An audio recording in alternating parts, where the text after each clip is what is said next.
Hoje vamos experimentar o Opel Mokka. O Opel Mokka foi carro do ano na Alemanha, o ano passado, com valores até 25 mil euros. Sendo que esta é a versão 100% elétrica, curiosamente é a versão mais potente até do Opel Mokka.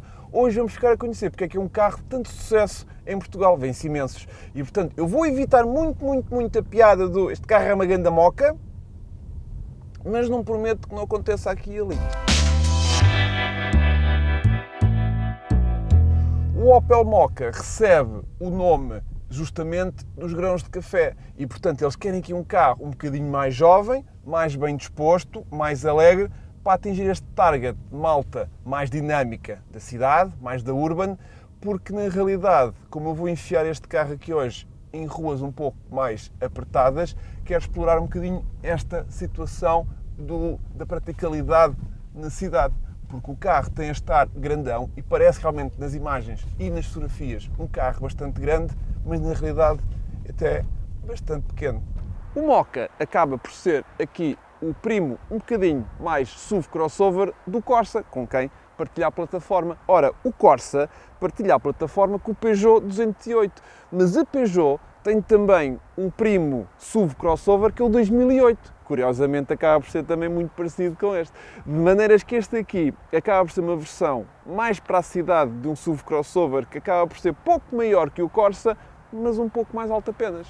A nível da motorização, este Mokka tem um motor de 100 kWh, que significa que então que tem mais ou menos 130, 135 cavalos, nunca sei bem quanto é que isto dá em cavalos.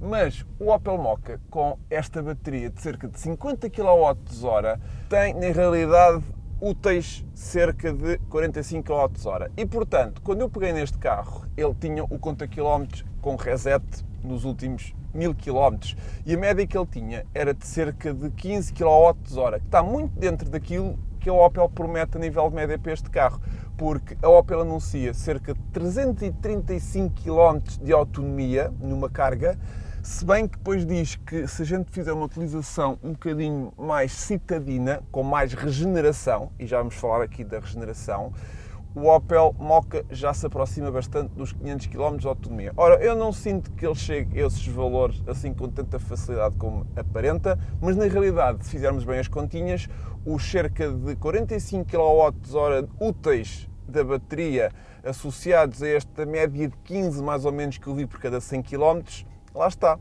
Os 300 km parecem bastante possíveis porque média de 15, 30, 45, vou tentar fazer contas também por vocês. E portanto, acredito perfeitamente que numa utilização dita normal fará então os tais 300 km para fazer quase 500, meus queridos, só com recurso a ter aqui este botão B, que é o tal botão que está aqui na consola, para fazer uma regeneração um pouco mais ativa e acentuada. Com isso, o Mokka fica com uma regeneração mais intensa, fica quase com aquela sensação do one pedal, né, de podermos conduzir praticamente com o pedal do acelerador, se bem que nunca será um verdadeiro e-pedal, porque quando nós levantamos o pé do acelerador, ele abranda bastante, mas nunca chega a imobilizar totalmente a viatura. A viatura fica sempre meio que em deslocação. Também vítima um pouco da mocada que ela tem. Já me escapou uma. Uma das vantagens de comprar um usado certificado da Spoticar acaba por ser realmente a satisfação e o reembolso, porque muitas das vezes as pessoas acabam por se arrepender do carro que acabaram de comprar e aqui na Spoticar vocês podem devolver se não acharam que fizeram uma boa compra. Têm cerca de 1000 km ou 10 dias para mudar de ideias.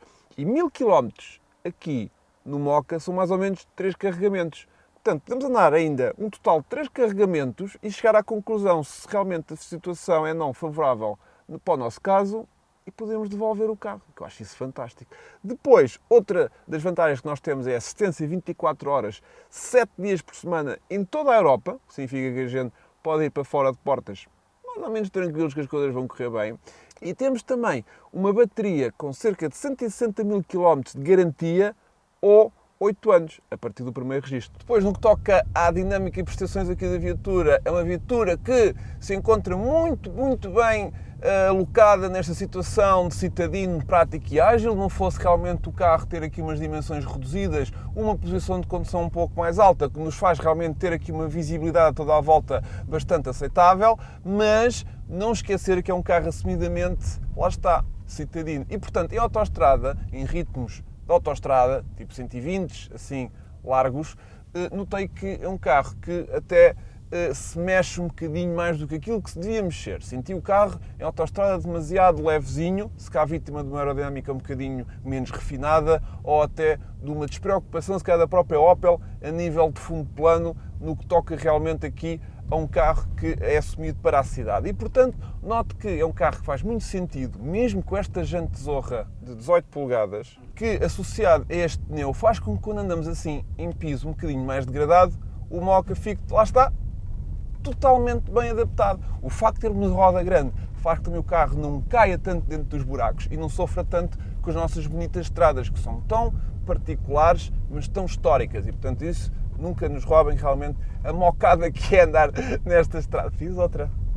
Que giro. No que ao interior diz respeito, o Moka é aquilo que a gente procura num citadino de SUV crossover. Porquê? Temos uma posição alta e, portanto, vemos bem lá para fora e somos bem vistos, porque também é aquilo que importa num SUV crossover, que as pessoas vejam que nós estamos assim num carro para tudo. Gosto muito daquele vinco que tem no capô. Quando vamos aqui a conduzir, vemos muito vinco ali de capô, dá-lhe um ar assim muito diferente, mas depois, como tem um teto muito baixinho, e portanto resulta também que tenhamos aqui visibilidade mais ou menos assim quando temos a pala puxada para baixo, é que temos um carro que depois não fica com dimensões já de SUV, já demasiado grande para a cidade. E portanto temos um carro que assume aqui perspectivas de carro citadino utilizável com um ar bastante compacto e com uma posição de condução alta, que é aquilo que a malta procura hoje em dia, sem termos as desvantagens de um SUV demasiado grande. Agora, aquilo que acontece demasiado bom aqui à frente não acontece demasiado bom ali atrás. Porquê? Porque o Moka atrás é um bocadinho mais apertado, é um bocadinho mais claustrofóbico, as portas nunca chegam a abrir suficientemente para uma entrada assim gloriosa de uma pessoa um bocadito mais dimensões generosas, vá. Na bagageira acabamos por perder também praticamente 50 litros em relação a um Moka normal, não fosse este o 100% elétrico, ainda assim temos 300 litros de capacidade, que eu sinto que é suficiente para um citadino. Não estou a ver que vocês precisem muito mais do que isso para o dia-a-dia. Porque depois em aceleração, quando puxamos aqui por cerca de 130 cavalos, o Moka até reage bastante bem.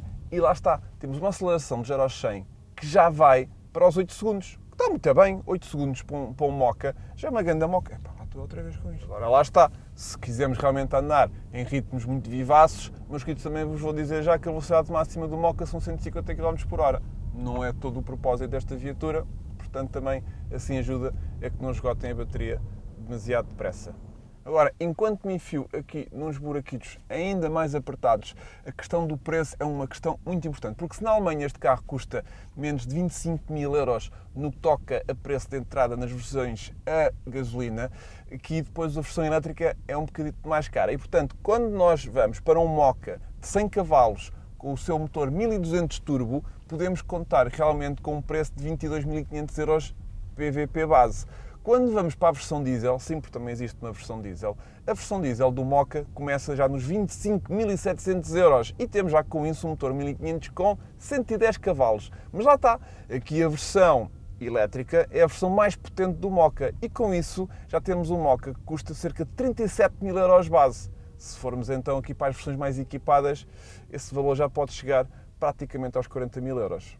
Portanto, e meio que em jeito de conclusão, o que é que eu achei aqui do Opel Moka 100% elétrico? Achei que se compararmos, por exemplo, com os cerca de 31.000 euros do Corsa 100% elétrico, serve para base, para comparar que se por mais 6.000 euros conseguimos ter aqui um carro 100% elétrico, crossover, com um bocadinho mais personalidade e um bocadinho mais design, coisa que o Corsa não sinto que tenha, temos realmente aqui uma posição um pouco mais alta, um design mais arrojado, temos também de fazer aqui, faz com que me pareça uma alternativa que por só 6.000 euros tem muito mais a acrescentar no que realmente toca em comparação ao Corsa.